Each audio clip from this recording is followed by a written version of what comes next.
In the lead up to the 2023 NBA draft, it seemed like the overwhelming majority of people were saying that it would be a mistake if the Hornets passed on Scoot Henderson and took Brandon Miller instead. Their second pick was extremely valuable in a draft that many insiders said had 3 players worthy of number 1 overall picks in other recent drafts. After the fantastic duel between Wemby and Scoot in Vegas the fall before the draft, it felt like a lock they would go 1 and 2. But after the college season put up by Miller, it made it a real discussion. The Hornets' draft history under Michael Jordan wasn't exactly stellar, but it seems the last one he had influence on may have been his best. They went against public opinion and took Miller at number 2, and so far it looks like they made the right pick, and it hasn't been exactly close. Miller has inserted himself into the top 3 of the Rookie of the Year race, and has already gained respect from Kevin Durant and other NBA stars. He's especially picked it up over the last month or so, and is looking like a star for Charlotte on the wing. Over his last 10 games, Miller has averaged 23 points, 5 rebounds, and 3 assists per game, while shooting 49% from the field, 40% from 3, and 86% from the free throw line. His shooting has picked up around the halfway point of the season, just as it did last year at Alabama. He's a true 3-level scorer and a very solid defender on top of it. The Paul George comparison he often got in the pre-draft process doesn't actually seem that crazy, which is crazy to say within itself. He's also a phenomenal athlete, throwing down vicious dunks and posters left and right. He's a special talent. In some ways, we should have seen this coming more clearly.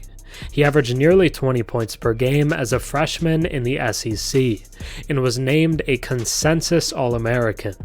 It was stuff that you don't see very often, and was a great sign for his NBA future. He's proving the doubters wrong, and clearly has a fantastic future ahead of him. The Charlotte Hornets were right about Brandon Miller. Now let's take a deeper look. Before we get into the Hornets rookie sensation, if you enjoy my content and watch a few videos of mine, think about subscribing. 96% of my viewers are actually not subscribed, so if you watched me before and enjoy the content, drop a sub and comment down below. It really helps the channel. Surprised, Brandon Miller glanced at his phone and was momentarily taken aback when he saw an unexpected caller ID, as Steve Clifford's name rarely shows up on the call log of the Charlotte Hornets rookie. "I had a lot of phone calls," Miller said. "I think the one that stood out was Coach Cliff. I'm like, man, Coach Cliff never calls me." So I answered and he just said, "Congratulations." Then I just happened to look at social media and there was a nice picture of me smiling with the dimples out. It looked real nice. But it's just a great moment. So I'm ready to have some fun. Miller, who recorded an impressive 28 points and 4 rebounds during the Hornets' recent 20-point defeat to the Thunder at Paycom Center on Friday night, was discussing his inclusion in the rookie team for the NBA Stars Rising Challenge. This event is set to take place during All-Star Weekend in Indianapolis from February 16th to 18th. However, the same conversation could easily apply for his recent achievement of being named the Eastern Conference Rookie of the Month for January. He is the first Hornets player to receive this honor since LaMelo Ball in March of 2021. Months after the debate over whether the Hornets should select Miller or Scoot Henderson with the number 2 overall pick in the NBA draft, it's undeniable who the better choice is at the moment.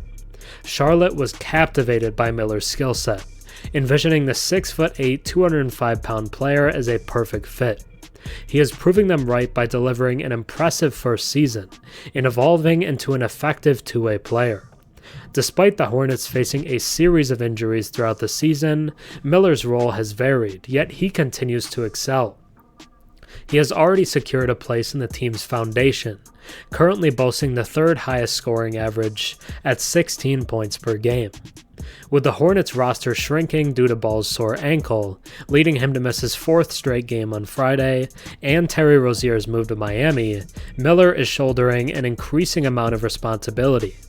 Nevertheless, he's managing the additional load adeptly, earning his first professional accolade with the Rookie of the Month award. the Charlotte Hornets were right about Brandon Miller. Thanks for watching. I'm Herm. Have a good one.